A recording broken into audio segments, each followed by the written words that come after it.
ఇక బంగారు తెలంగాణ నిర్మాణం కోసమే టీఆర్ఎస్ లో చేరనున్నారు మాజీ మంత్రి తుమ్మల నాగేశ్వరరావు. కేసీఆర్ తోనే తెలంగాణ అభివృద్ధి సాధ్యమన్నారు. ఖమ్మం జిల్లాలో పార్టీ అభివృద్ధికి కృషి చేస్తానన్నారు తుమ్మల.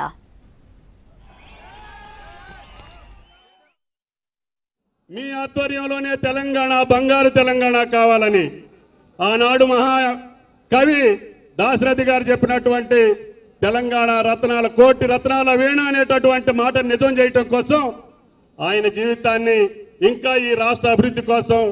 ఈ రాష్ట్రాన్ని భారతదేశంలో గుజరాత్ కంటే ముందుంచాలనేటువంటి తాపత్రయంతో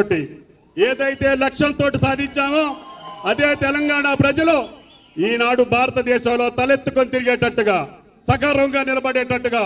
మేము రాష్ట్రాన్ని సాధించుకొని భారతదేశంలో అగ్రగామిగా నిలబడ్డామని చెప్పుకునేటటువంటి విధంగా ఈ రాష్ట్రాన్ని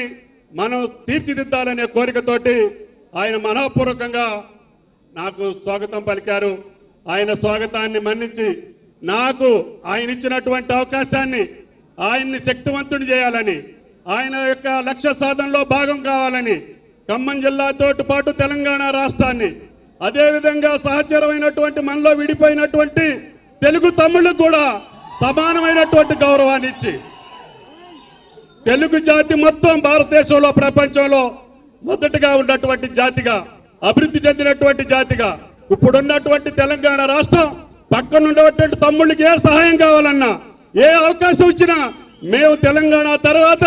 తెలుగు ప్రజలకు ఏ రకమైనటువంటి అవకాశం వచ్చినా శక్తి వంచి దానం చేయడానికి తెలంగాణ ప్రజలు సిద్ధంగా ఉన్నారు. కేసీఆర్ గారు సిద్ధంగా ఉన్నారు అని చెప్పి కూడా మీకు ఈ సందర్భంగా మనం చెప్తున్నాం. మీ అభిమానానికి తగ్గట్టుగా మీ విశ్వాసానికి తగ్గట్టుగా ముఖ్యమంత్రి గారిని ఒప్పించి మెప్పించి తెలంగాణలో ఖమ్మం జిల్లాని మొదటి స్థానంలో ఉంచడమే కాకుండా అది విద్యుత్ శక్తిలోను అదేవిధంగా బొగ్గులోను అదేవిధంగా నీటిలోను మనకున్నటువంటి సహజ వనరులన్నింటినీ సద్వినియోగం చేసి ఖమ్మం జిల్లాను అగ్రగామిగా ఉంచడానికి ప్రయత్నం చేస్తానని చెప్పి గతంలో చేసినటువంటి అభివృద్ధిని కొనసాగిస్తానని చెప్పి మనకున్నటువంటి మంచి పేరుని ఇంకా 10 ఎత్తులు పెంచి కేసీఆర్ గారికి మంచి పేరు తేవటమే కాకుండా రేపు ఆయన రాజకీయ శక్తిగా ఈ రాష్ట్రాన్ని అగ్రగామిగా ఉంచేటటువంటి ఆయన యొక్క యజ్ఞంలో భాగంగా ఖమ్మం జిల్లా ప్రజలు తోడుగా ఉంటారని